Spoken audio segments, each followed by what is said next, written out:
you're saying addictions. Well, the first thing, and this is why I love detoxification, and that's why I call it the golden key, because you have residues. You have residues of chemistry that build up in the body and keep you addicted on anything. So the benefit of detoxification and addictions is removing the residues of these chemicals, of whatever it is, even all the way to alcohol.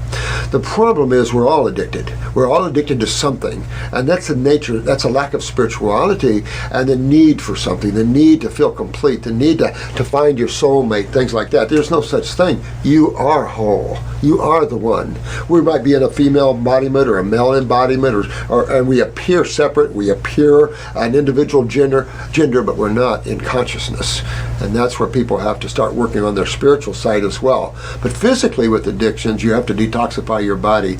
And I will say this, you have to develop yourself a little bit spiritually, because you have to be willing to say that's it. And good examples, AA. AA, when you go to an AA meeting, everybody goes around, and I'm Jim, I'm 20 years recovering alcoholic. I'm Judy, I'm 5 years recovering alcoholic.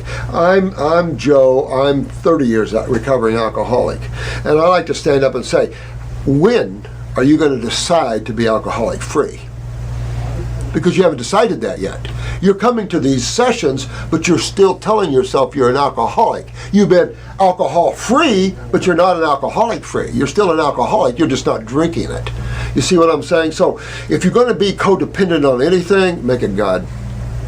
Because that will take you into consciousness, awareness, happiness, and joy. So if you're going to be codependent and you want to take on a habit, take on the infinite as a habit, and that one will lead you in much better places. Physical habits are emotionally driven mostly, and that is a lack of understanding the self.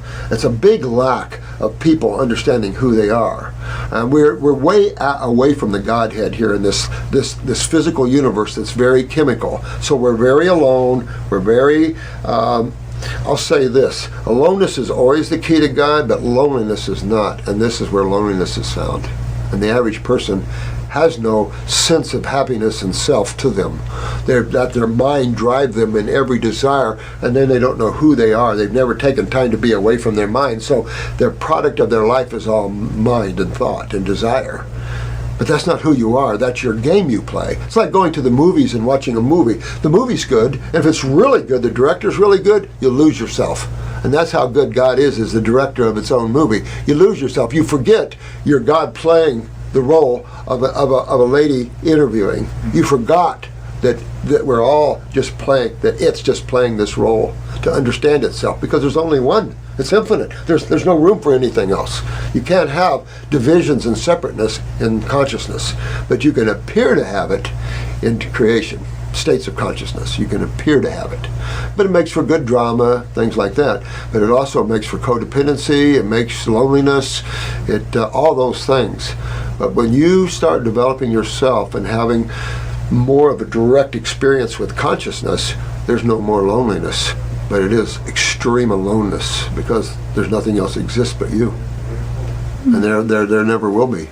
So you will always be alone. Each and every one of you will always be alone. Get used to it. And enjoy that aloneness, because that's where you find truth, not in the masses. You know, it's always said, you know, you can walk down a metropolitan street, you can walk down a beautiful street and say New York City, and here's a beautiful church and beautiful stained glass windows, and you go in to try to find God, and you listen to the preacher, and it was a good sermon and everything.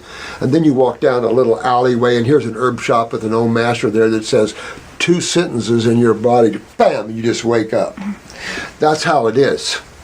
You never know when you're approached by a spiritual being that taps you, and wham, you wake up. Detoxification is the only answer to all these things, because the residues from all these things, including nicotines and all these things, build up in the human body, creating this need to go back. It's almost like stimulation innervation. So we find that addictive need of tissue.